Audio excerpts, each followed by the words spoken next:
I normally don't use this particular tea mug.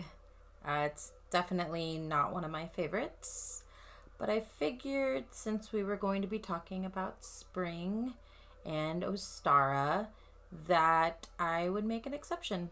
So here we are.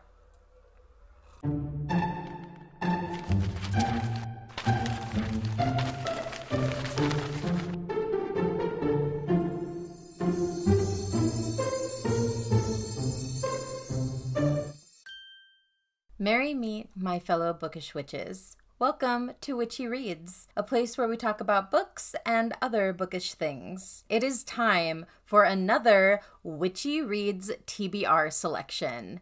I know you're excited. It's the perfect time of year, a time of rebirth, a time for new books to read. That's right. In celebration of Ostara, I will be selecting the books for my next TBR list.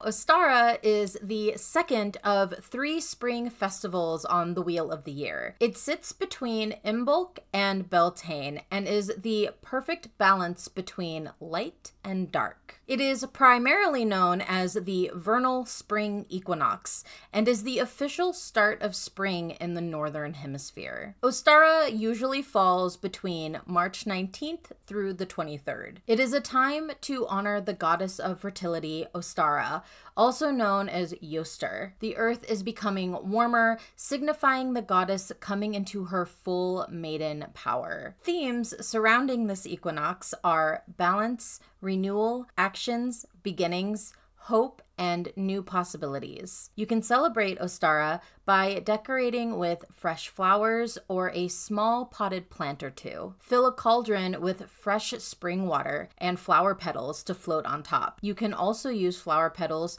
to make a sacred circle. Images of hares, eggs, fairies, and pastel colors, such as yellows, oranges, lavenders, and greens, are also common symbols during this equinox. Foods include eggs, sprouts, young greens, and other seasonal crops such as asparagus and fiddlehead ferns. Ostara rituals and spells should focus on balance and renewal. It is also the perfect time to plant seeds, both literally in a garden and figuratively in your spell work, in what you want to manifest in the coming months. As you can probably tell, a lot of the Ostara rituals have had their pagan roots replaced and have been effectively rebranded into what we now know as Easter. A particular ritual that I would like to focus on right now is regaining balance by starting a new project, a new TBR list. First,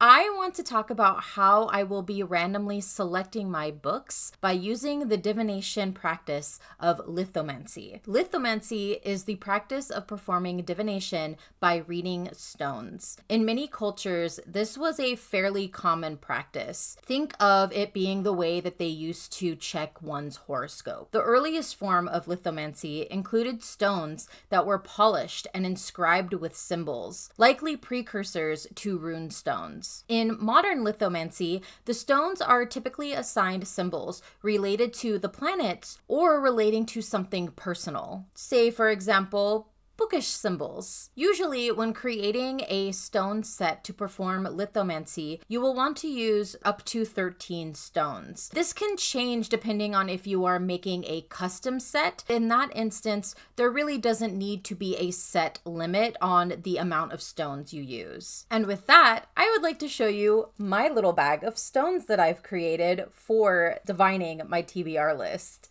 I can't tell you how many stones I currently have in this bag, but I will tell you that they are all labeled with bookish terms to help select my TBR, such as travel, so any books that would deal with travel. Urban is another. And one more example, just to give you, it's a pile, like you can hear them. Here's another. Memoir. The second item I will need is a divining cloth. I have created one for this specific purpose.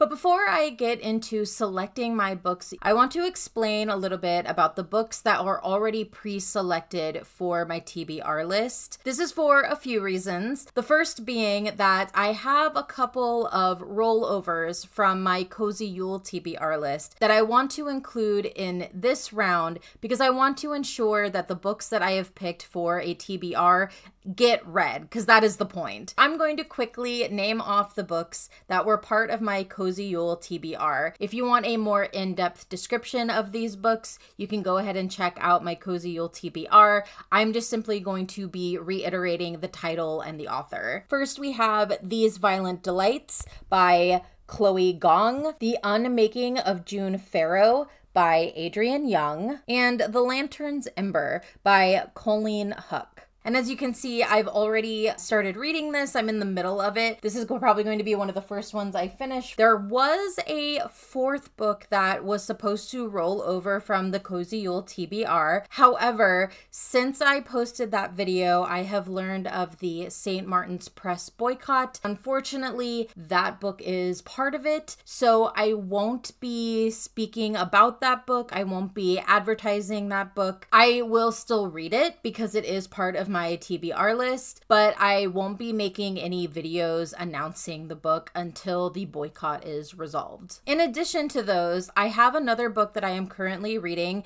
that is my book club selection for this month. That is The Perfect Crimes of Marian Hayes by Sebastian. I am having so much fun reading it. It has been a blast. I really have been enjoying that book. Lastly, I recently made 2 ARC requests. So those books are just going to be automatically added to my TBR list. Since I don't have a choice, I will have to read them during this season. And those are Whispers of Apple Blossoms by Brett Mitchell Kent and The Abduction of Stefan Bossi, a short story by Nathan Harker. In order to accommodate the rollover books from my previous TBR selection, ones I'm currently reading, my ARC requests, both current and potential in the future.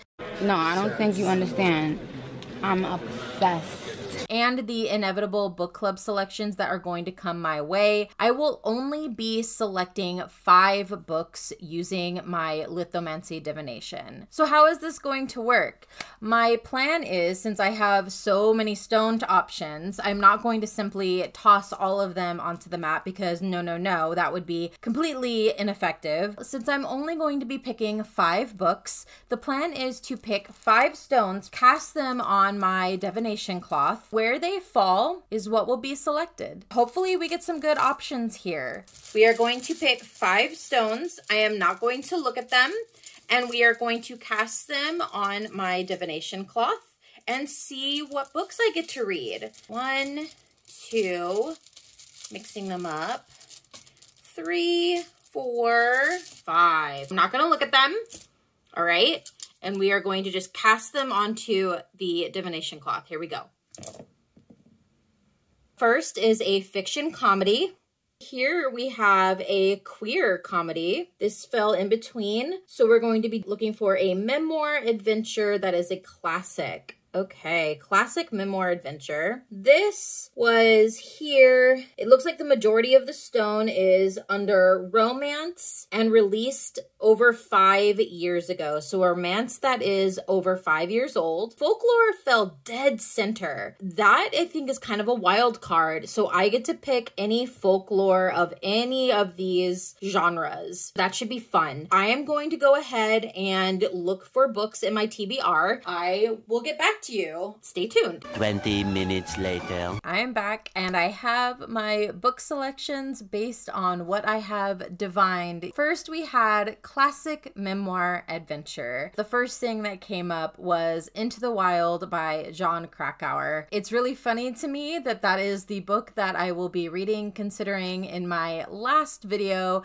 I talked about how I randomly picked up Into Thin Air by Jon Krakauer. It almost feels like this is appropriate. I'm sure a lot of people know the story. It is about a young man who hitchhikes through Alaska, it seems. I actually don't know too much about the story. I know that there is a movie adaptation. I'm not sure if this is similar to Into Thin Air, where John Krakauer was there in person and experienced it himself, or if this is from the point of view of someone he knows. Either way, I will be interested in picking up this classic novel. Next, we had queer comedy. I picked from my TBR pile The Gentleman's Guide to Vice and Virtue by Mackenzi Lee. This is a historical fiction, young adult, and it has that LGBTQ storyline in that the male main character is a young man who it looks like to be born to be a gentleman, goes on a road trip of sorts with his best friend